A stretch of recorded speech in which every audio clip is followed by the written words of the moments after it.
Hi everybody, and welcome back to the Poker Update Weekly Burn and Turn for the week of August 30th, 2015. I'm Robbie Straczynski. And I'm Shimmy Weiss. And we're here to bring you some great poker entertainment. Among the topics we're going to be discussing this week, we've got how to become a freelance poker writer. The Internet Poker Wall of Fame has been created. John Jawanda has captured his first European Poker Tour title, and Vanessa Selfs is going to be doing a really fun, cool charity poker tournament.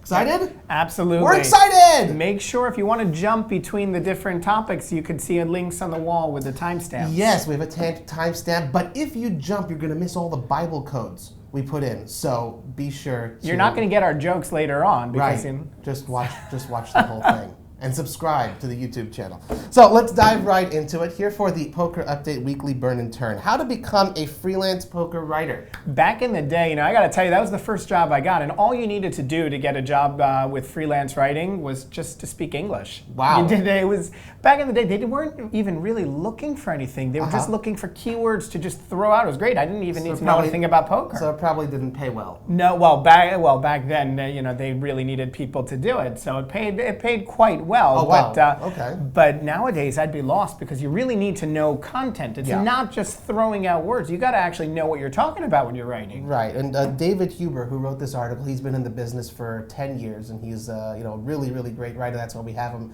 at Poker Update. And the fact is, every poker writer who's whatever sites they work for and publish for, they sort of chart their own path. I mean, I've done plenty of my own writing. I've got my own site at cardplayerlifestyle.com, and I've written for our content partner, All In Magazine. I've written for a whole bunch of other different poker brands. And the way to sort of start is just get your name out there.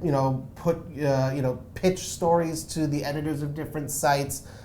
David, he wrote a really lengthy and exhaustive guide of sort of his own path based on his own experiences over the last 10 years, and also what to expect. Some sites they pay per word, some sites they'll give you a little bit of a retainer if you're good and keep you on with enough content that you produce on a regular basis.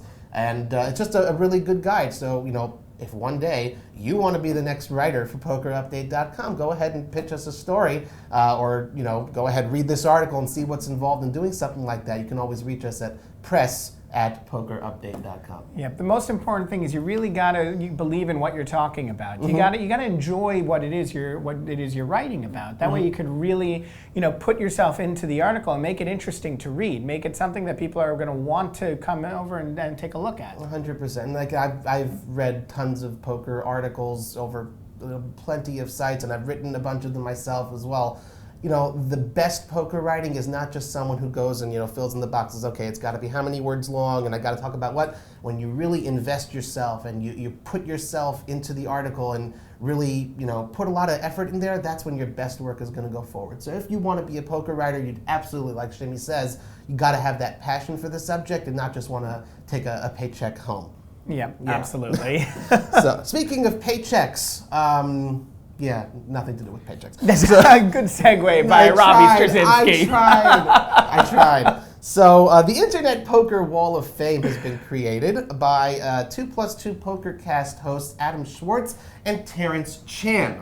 I like the system that they have set up for this. Yes. Basically, correct me if I'm wrong, it's that you need to nominate someone, and then they'll decide whether that someone actually is highlighted in the Internet Poker Hall of Fame. So I would like to take this moment to publicly nominate Robbie Straczynski for his exhaustive work that he's put into poker writing and poker news. Thank you very much. If you guys are watching, Robbie Straczynski for the Internet Poker Wall of Fame. Thank you very much. Feel free to comment and jump on to that nomination. Let's make people hear it. Yeah, make it happen on Facebook. Contact the 2+2 Poker guys, Adam Schwartz, Terrence Chan. In all seriousness, though, just to laugh, that's very sweet of you.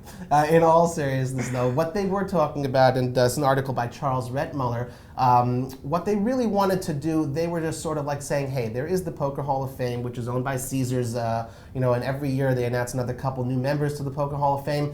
And there's one person in particular that they felt, as Terrence Chan has really pushed for this type of nomination, is Yishai Sheinberg, the founder of PokerStars, and obviously he's done tons for poker, but he's still not in the Poker Hall of Right, Fame. he's had some negative press. Right. I mean, like, as much good as he's done, he's also done some questionable issues in terms of legality of poker in the United States back at the time. So there's, pluses and minuses, in his favor, against him in terms of a nomination or something like that. But, Terrence Chan and Adam Schwartz, they went ahead and said, we'll do the Internet Poker Hall of Fame. And you know what? Why not? Any sorts of Hall of Fame, anything that is good and new in poker, it's a good thing. And I would be honored to be the next member of the Internet Poker Hall of Fame. Absolutely. So we look for that nomination. for your consideration. One person who will eventually be part of the current existing Poker Hall of Fame is John Juanda, the Indonesian-born, awesome, fantastic top 10 all-time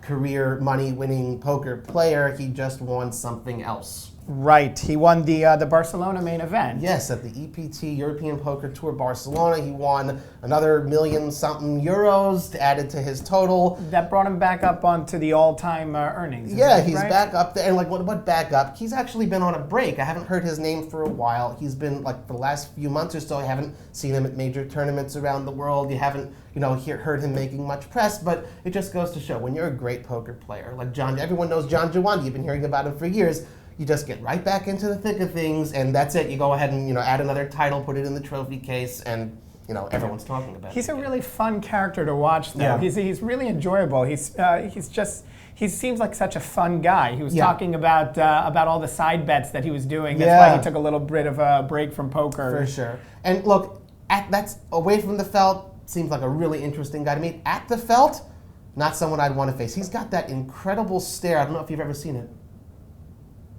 Something like that, right? That'd scare the crap out of me. Look, I'd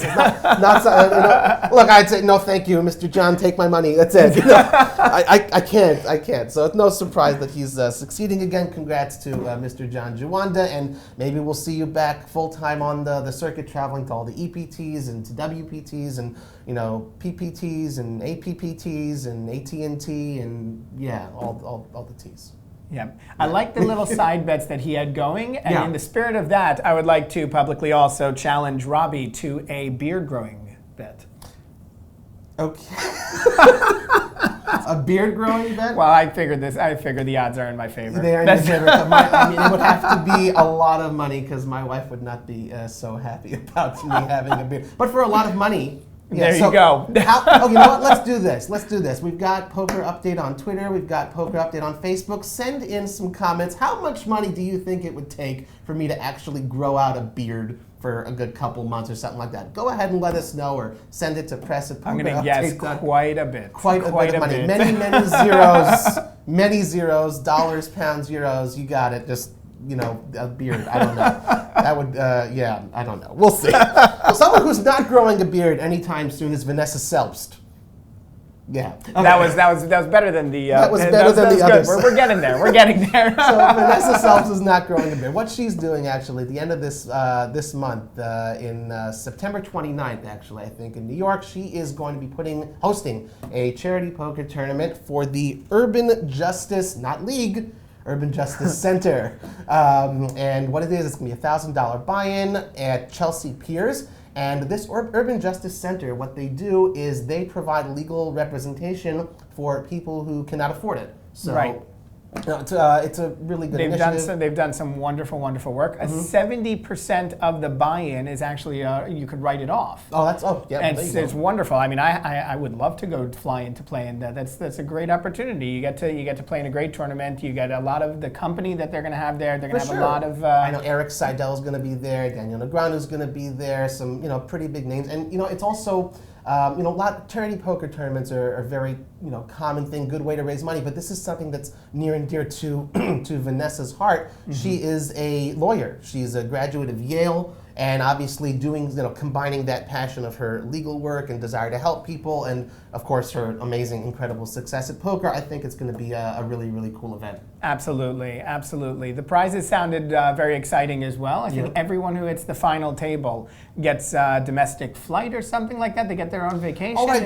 Poker Stars is giving a lot of prizes. I think the PCA main event, Poker Stars Caribbean Adventure main event ticket. That's right. That was that was the grand prize. I think you get flown away for 9 days. You get the buy-in. It sounds very exciting. Count me in. It's either that or the Internet Poker Hall of Fame. I'm there, wherever it is. But no, for $1,000, and it's obviously for charity. It's a really great, great initiative. And in general, hold a charity poker tournament. You don't need to be a famous, huge pro like Vanessa Selves. Do it in your home, in your local games and stuff. It's a great way to raise money. It's a great cause, great way to get people together. I've hosted a number of charity poker tournaments. You used to do a very large tournament, 100 people. Well, by our standards at that time, it was considered very large. Considering it's grassroots, and I had just a little help from friends and stuff. But we raised thousands of dollars for very worthy causes, and it's a great night out for everybody. And definitely do the charity poker thing. And thanks Vanessa for providing a good example for people to look up to of doing good.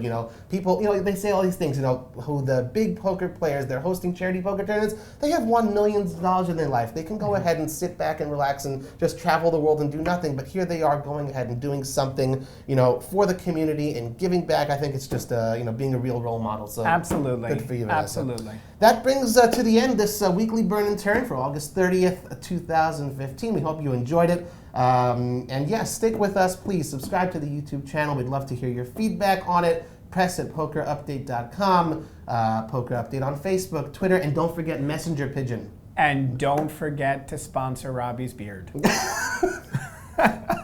See you. See you next week.